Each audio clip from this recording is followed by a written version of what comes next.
Sound shaking, earthquaking, change. Grand Theft Auto 5 pulled in $1 billion in sales in 3 days. That's more than the top 4 biggest box office opening weekends of all time combined.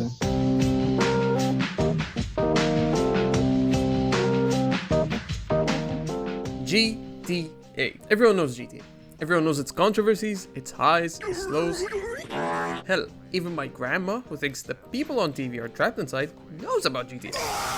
It is probably the biggest piece of media in our generation, and with GTA 6 on the horizon, I really need to make a video to capitalize. Anyway, just like how Elden Ring a couple of years ago spawned an army of Souls-likes, back in the 2000s and early 2010s, a truckload of GTA clones spawned. Now, calling some of these games GTA clones is kinda degrading, but you gotta get the title to hook the viewer. Hey, you clicked on the video, okay? Don't judge me. After GTA 3 came out and basically hit the gaming industry from the top, bro! Every publisher on Earth wanted a piece of the pie. And every year or so, a new GTA game would step up and claim to be the next big GTA killer. Some of them were fantastic and escaped Rockstar's shadow.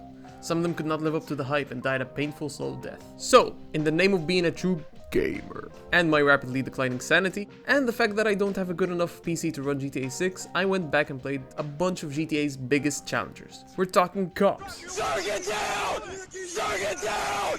Gangsters. My mistake, original gangster. No, this cannot be forgiven. Now empty the compartments of your pantaloon. And whatever the hell Total Overdose was supposed to be.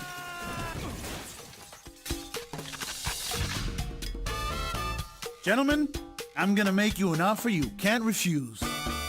The question is, why did almost every GTA competitor fail? And more importantly, were they actually trying to be GTA? Hey, Dick, I give the music a 3. No lyrics and you can't dance to it.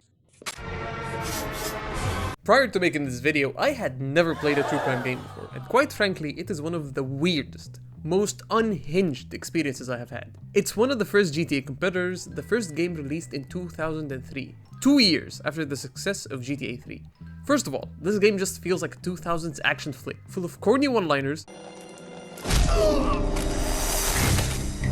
You have the right to soak in your own urine. Hot punk chicks, and the North Korean government? You play as Nick Kang, a detective/cop that had just returned after being suspended for disobeying direct orders. And that's the cool part, you play as a cop, or at least you're supposed to. You can go around following procedures and arresting bad guys, or you can shoot first, ask questions never, running over pedestrians and leaving a trail of bodies behind you wherever you go. But then I hear you asking me, you intelligent viewer who clicked on the video, Boris, doesn't this create one of them, what you guys call it, the narrative dissonances? And to that I say, actually no. You see, the game has a good cop, bad cop system that the game uses to track your actions. And the storyline/missions change depending on your actions, which is actually pretty damn cool. And adds a bit of replayability to the game. Also, one of the cool things that this game offers is a melee combat system. Although a bit button mashy at times, it kinda reminds me of Yakuza's combat, where it's brain dead easy but also has a lot of skill expression if you take your time to learn it. Also, the game takes weird turns, like one moment you're fighting some fat Russian mobsters, and the other moment you're fighting a dragon. So yeah, plot cohesion is out of the park. So it is to this game's benefit that the game does not take itself seriously at all. The open world in this game does not really offer much, except for solving some crimes that appear randomly and some challenges that give you upgrades to your weapons or vehicles. Speaking of vehicles, the driving in this game is actually pretty good. There are some fun missions based around driving, which offers a decent challenge. And as you're driving, the game will play some amazing 2000s music. I was basically like that one Wojak when I heard Static X and Killswitch Engage and Megadeth for the first time in this game. Overall, True Crime Streets of LA is actually a surprisingly good game. Sure, it's a bit janky and rough around the edges, but it's a fun time.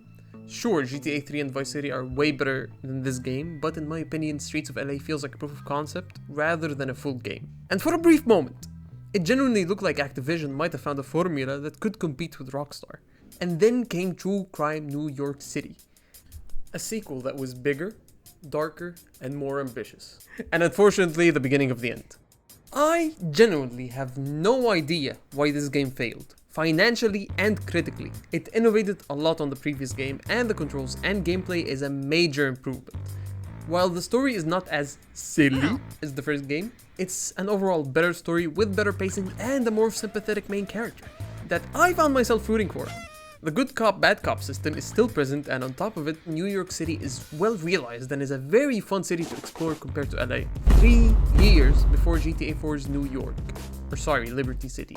And honestly, this game deserves a video all on its own because of how underrated and underappreciated this game is. The biggest contributing factor, in my opinion, to why it failed is its comparison to GTA. True Crime New York City came out 1 year after GTA San Andreas.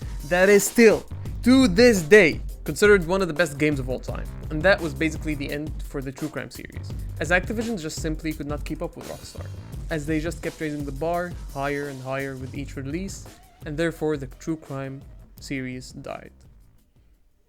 Or did it?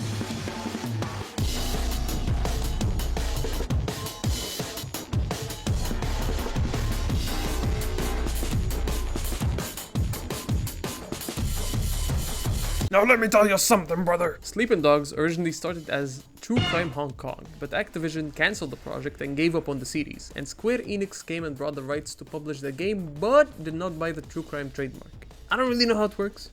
It doesn't make sense to me. There are lawyers involved and they advise me not to speak, but either way now the game is called EP Dogs. And don't you say that you don't learn anything from watching my videos, okay? You play as an undercover cop infiltrating the triads. One moment you're trying to climb up the ranks of the triads, and the other you are reporting information back to the police, which creates a very interesting narrative. The devs decided to focus on melee combat, mostly taking inspiration from the Arkham games and a lot of Bruce Lee movies.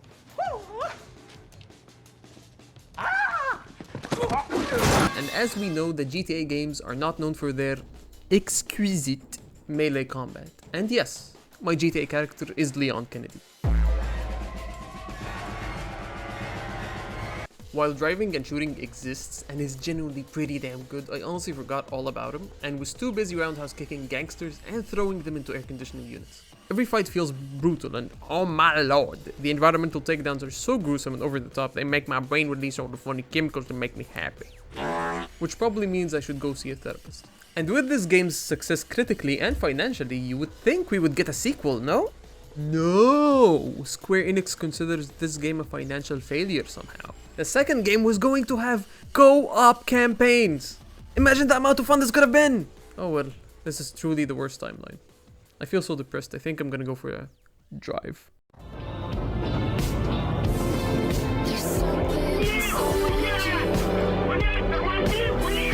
I hate this game. Now, Driver is one of the most infamous GTA rivals.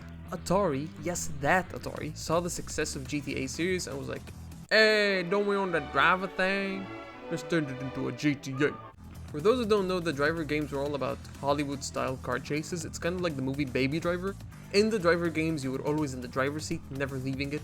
In Driver 3, however, Atari forced the devs to build third-person gunfighting and on-foot mechanics. Is it good though? The driving is good, I know, surprise surprise. The game called Driver has good driving. The car feels weighty, the physics are nice, the chase sequences are the most exciting, hell, I might even say it has better driving than the GTA games. Once you step out of the car though, it's really bad. Shooting feels weird, it feels like you're aiming with a steering wheel. Ironic, right? And Tanner just does not cooperate. And then there is the AI, which I think some rogue developer was so annoyed with the game's direction, he programmed them to literally drive into you. Hell, the most exciting car chase happened to me while I was driving normally, legally. And the police car came out of nowhere and hit me and I got a wanted level. And they fucking killed me. The entire game feels unfinished and I did encounter some bugs and it doesn't look good. And that is not even the worst thing about the game, or why the game is remembered. The Drivergate scandal. Back before YouTube reviews were a thing and quite literally everywhere, gaming magazines were how you got your reviews. And somehow Driver 3 was receiving great reviews from major outlets. And then the players bought the game, saw the horrendous shooting, and they refused to believe that this game is a 9 out of 10. And eventually, allegations surfaced that Atari had been pressuring reviewers and websites to keep coverage positive. Whether or not the whole thing is true or not, I don't know. It's all allegations.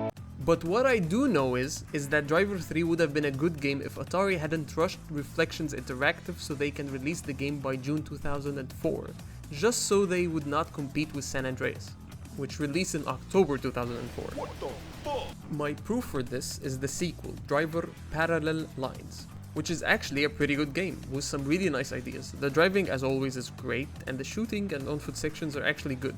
The story is decent, starting in 1978 New York. You play as the Kid, or TK for short, full with disco aesthetics, a muscle car, and an amazing soundtrack that fully captures the 70s, featuring songs from the likes of David Bowie and Funkadelic.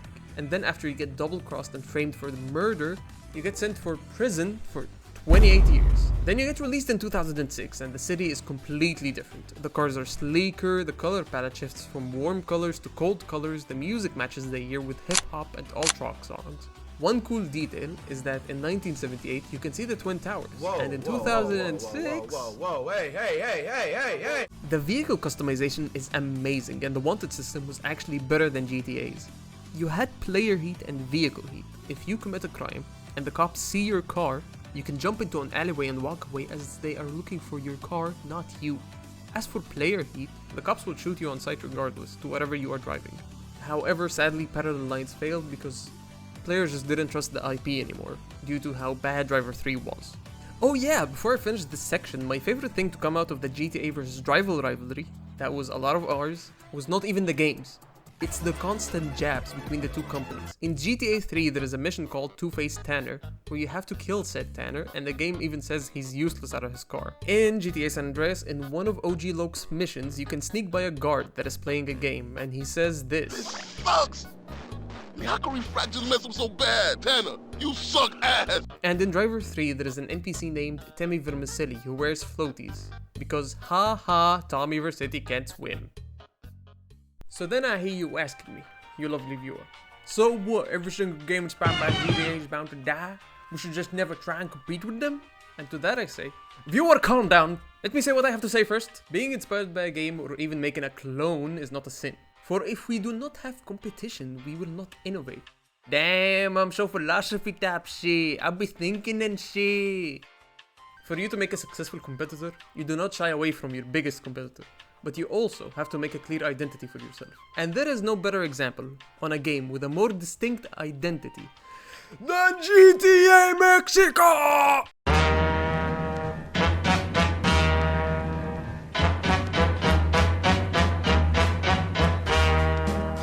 Total Overdose. Now, if the name alone doesn't make you hyped, then you genuinely have a problem. Let me tell you a little story about me. Back in my day in my country, we used to get games from cyber cafes. You would go give them your hard drive and they would put random things on it, ranging from video games to programs to pirated movies. And they would always add this game and they would call it GTA Mexico or GTA 11. And kid me was addicted to this game. Like, in what other game can you flip off a wall while shooting enemies, while dual wielding two AK-47, while some badass Mexican hip hop is playing? It just doesn't exist. It's like if Tony Hawk Pro Skater had a child with Max Payne, and Max Payne cheated on it with GTA. While the story is nothing to write home about, it's entertaining enough with some really fun cutscenes and over-the-top cartoony villains and good voice acting. While the open world is straight up empty, with barely anything to do, that is the only problem with the game. Everything else is genuinely great. The shooting, the stunts, the driving, the missions, everything about this game is great. The driving is so good, you can take a car, speed with it, then jump out of it while moving, which enables you to start shooting mid-air while the car explodes on collision. The more cool stuff you do, the more points you get, which gives you loco moves, like the tornado spin thingy, which kills everyone around you, or El Mariachi, where you pull two guitar cases packed with miniguns, exactly like the movie Desperado. And also, if you die or fuck up, you can do a Prince of Persia style time rewind, which is pretty useful since it allows you to experiment freely. Also, the soundtrack is so good, it helps feel the badass feeling you get while playing, featuring the likes of Dealing with Habits and Molotov. Even featuring the song Apocalypse shit that was in the pilot for Breaking Bad. But as much as I love this game, I truly think the game would have been better if it was a linear game with some room for exploration, kind of like the missions that are present in the game. Hola, girls. Anybody up for some water skiing? And sadly, the game did not sell well, as Overdose, the publisher, did not have faith in the game or company and did not provide it with a good marketing campaign. And Deadline Games filed for bankruptcy in 2009 after a failed Watchmen game, and sadly we never really got to see Total Overdose 2. It was going to be called Total Overdose 2 Tequila Gunrise, which is such a badass name, and they were halfway done with it, and I wish someone would take this IP and do something with it. I truly believe that in another timeline, Total Overdose is one of the giants of gaming. Just like the next game, which is also absurd and pure unadulterated fun. Enter Saints Row. Mr. Gatt, you've been convicted of over 300 murders. Do you really expect this appeal to work? I figure with the statute of limitations, it really should be closer to 250. There's no statute of limitations for murder. Why the fuck not? Now, the first Saints Row game is great, and the only reason why people don't know much about it is that it's an Xbox exclusive. And sorry for any visual bugs, I am emulating it through Xenia Canary, so bear with me. The first game, for the lack of better words, is a GTA San Andreas clone. It took the gang wars mechanic and built a game around it. You make a character and you're thrown into the game, where you are caught in the wrong place in the wrong time, and Julius, the leader of the 3rd Street Saints, saves you. The story in the game is great, and I won't talk about it much, because I plan to make dedicated videos on each game, but let me just say something. The story is incredible, with some really memorable characters, especially Johnny Giat, who is a charismatic, borderline psychopath. We got a little piece to disturb. I'm gonna skull fuck that bitch. Then again, I don't look like I have an 8-inch cock, so... Hey, see. You wanna get out of here? Who is voiced by the legendary Daniel Day Kim, who is the same person that plays the guy that mocked the autistic doctor. I am a surgeon! I am a surgeon! Dr. Han, I am a surgeon! Dr. Han, I am a surgeon! The gameplay loop is really nice, as you can't really jump between missions, you need to earn respect. You get said respect by playing goofy side activities like insurance fraud, where you literally jump into traffic and do as much damage as possible to your body. The customization is great! You get to make your own character, dress him or her up any way you want, and even give them piercings, but while the first game was great, it felt like a proof of concept compared to the next one. Saints Row 2 is my favorite game out of the franchise, and probably the best one. Saints Row 2 came out the same year as my favorite game of all time, GTA 4. And Saints Row 2 offered something GTA 4 did not. Rockstar decided to turn GTA into a dark, gritty, depressing story. They gave us Nico Bellic, the traumatized war veteran looking for revenge. Young and stupid are tricked by the old and bitter into killing each other. I was very young and very angry. Maybe that is no excuse. Roman? Roman! Are you sleeping, you fat fuck? Come on! And this is where Saints Row 2 comes in. It didn't try to beat GTA by being a cinematic masterpiece. It beat GTA by remembering what video games are supposed to be. Video games. The game starts 5 years after the first one, where you find the 3rd Street Saints almost dead, with a massive megacorporation on top of it with 3 new gangs. The story is even better this time, with well-written characters and a good mix between funny and sad moments. And mechanically, it's an amazing sandbox, where you have more customization options. Even being able to customize your gang, changing their cars and their fashion. It became so successful by creating its own identity and style, and became an iconic part of gaming history. Sadly, by the time the 3rd game came out, it became too chaotic and too goofy. It leaned way too much into the over-the-top comedy, and it became even more absurd in the 4th game, where you were the President of the United States, fighting an alien invasion, waking up from the Matrix, with superpowers and a dubstep gun!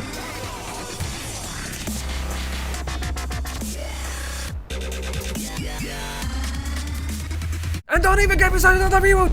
Circling back to the main question of the video, why did they fail? Some failed because of bad marketing, some truly had the potential to compete, but they were so scared of GTA they strayed way too far from their original identity. Overall, I don't think calling these games GTA clones, except for Driver, maybe True Crime, is even fair, as they have distinct identities and they all deserve their own recognition outside of Rockstar's shadow. Alrighty, thank you for watching this long ass video. This was supposed to be short, but my autistic ass just could not stop yapping. If you want more or want a second part, please leave a comment about it, as there's still a lot of games I did not talk about, like Mafia, Watch Dogs, as I consider them successful and did not die yet. So please, leave a like and subscribe, and if you have any suggestion, leave a comment. Please help this channel out. I can't wait to get a Manscaped sponsor and sell out. This has been Spice, and remember, respect is everything. So tell us about this kid, Gabriel.